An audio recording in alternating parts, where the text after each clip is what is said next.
இயேசுவில் எனக்கு மிகவும் பிரியமான சகோதர சகோதரிகளே, உங்கள் அனைவருக்கும் இறைமகன் இயேசுவுடைய அன்பும் அருளும் ஆசிரும் நிறைவாக கிடைப்பதாக. இன்று தவக்காலம் 8வது நாளில் நாம் அடியெடுத்து வைத்திருக்கின்றோம்.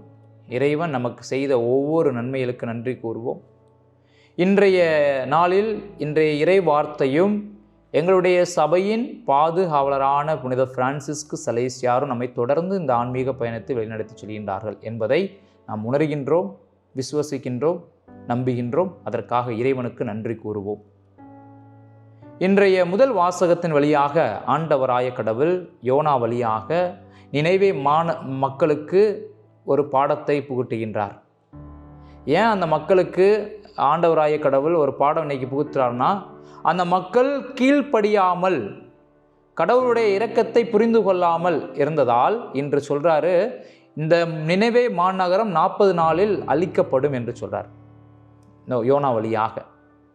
அப்படி இதை கேட்டவுடன் அந்த மக்கள் ஆண்டவராய கடவுளை நம்பி அவர் கட்டளைக்கு ஏற்ப இன்று அரசர் முதல் சிறுவர் வரை நோன்பிருக்கின்றார்கள், சாக்கு உடை அணிந்து கொள்கின்றார்கள், சாம்பலில் உட்கார்ந்து ஜெபிக்கின்றார்கள் என்பதை நாம் பார்க்கின்றோம்.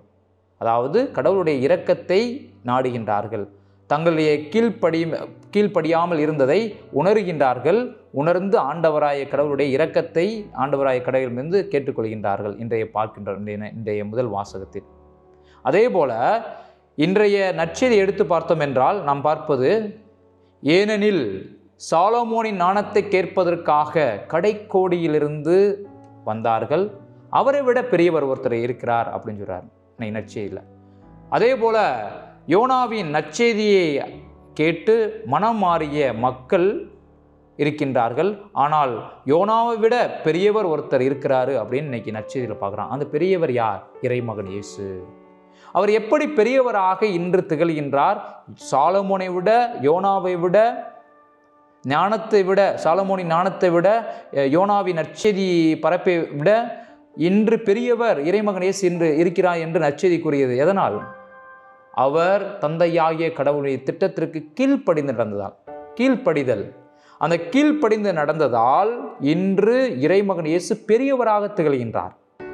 நாமும் முதல் வாசகத்தில் பார்த்தது போல் அந்த நினைவு மக்கள் ஆண்டவராய கடவுளுக்கு கீழ்ப்படியாமல் வாழ்ந்ததால் அதற்கு கடவுளுடைய இரக்கத்தை அவர்கள் வேண்டி கடவுளுடைய இரக்கத்தை பெற்றுக்கொண்டார்கள். அதே போல இன்று இறைமகன் இயேசு தந்தையாகிய கடவுளிடம் கீழ்ப்படிந்ததால், கீழ்ப்படிந்து நடந்ததால் அவருக்கு ஆண்டவராய கடவுளுடைய இரக்கமும் அருளும் கிடைத்ததால் அதை தன்னுடைய மக்களிடம் வெளிப்படுத்தினார். இன்னைக்கு நாமும் இந்த மனு உலகத்தில் வாழ்கிறோம். எத்தனை பேர் நாம் கீழ்ப்படிந்து நடக்கின்றோம்? எத்தனை பேர் கீழ்ப்படிதலோடு இருக்கின்றோம்? இன்றைய அதை தான் எங்களுடைய சபையின் பாதுகாவலரான புனித பிரான்சிஸ்கு சலேசியார் நமக்கு எடுத்துரைக்கின்றார். எத்தனை பேர் கீழ்ப்படிதல், அந்த கீழ்ப்படிதலை பற்றி பேசும் பொழுது அவர் நிறைவாக நமக்கு எடுத்துரைப்பது, இந்த கீழ்ப்படிதல் என்பது நம்முடைய குடும்பத்திலிருந்து ஆரம்பிக்கின்றது. குடும்பம், அதைத் தொடர்ந்து நம்முடைய உற்றார் உறவினர்கள், அதனைத் தொடர்ந்து இந்த சமுதாயம், இவற்றில் நாம் செய்கின்ற பணியாக இருக்கட்டும், செய்கின்ற வேலையாக இருக்கட்டும், ஒவ்வொரு செயல்பாடுகளும் சொல்லும் செயலும் கீழ்ப்படிதலோடு இருக்கும் பொழுது கடவுளுடைய இரக்கம் நம்மோடு இருக்கின்றது என்பதை இன்று எங்களுடைய சபையின் பாதுகாவலரான புனித பிரான்சிஸ்கு சலேசியார் நமக்கு எடுத்துரைக்கின்றார்.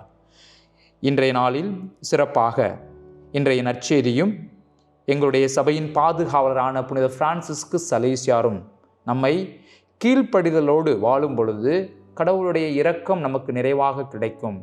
கீழ்ப்படிதலோடு இருக்கும் பொழுது கடவுளுடைய அன்பு நமக்கு நிறைவாக கிடைக்கும். இந்த கீழ்ப்படிதல் யார் யாருக்கு? நம்முடைய தாய் தந்தைக்கு, நம்முடைய உற்றார் உறவினர்களுக்கு, சமுதாயத்தில் உள்ளவருக்கு இப்பெல்லாம் கீழ்ப்படிந்து நடக்கும் பொழுது கடவுளுடைய இரக்கம் நமக்கு ஆட்டோமேட்டிக்காக கிடைக்கும். அதுதான் இன்றைக்கி புனித பிரான்சிஸ்கு சலேசியார் நமக்கு எடுத்துரைக்கின்றார். இந்த கீழ்ப்படிதல் வழியாக நம்ம அந்த விண்ணரசை அடைய முடியும் என்பதையும் புனித பிரான்சிஸ் சலேசியார் நமக்கு எடுத்துரைக்கின்றார். இந்த கீழ்ப்படிதலோடு வாழ இன்றைய நாளில் சிறப்பாக ஜெபிப்போம். உங்களுக்காகவும் உங்கள் குடும்பத்திற்காகவும் இணைந்து இந்த நாளில் மன்றாடி கொண்டிருக்கின்றோம். இறைவன் என்றென்றும் வாழ்த்த பெறுவாராக. ஆமீன்.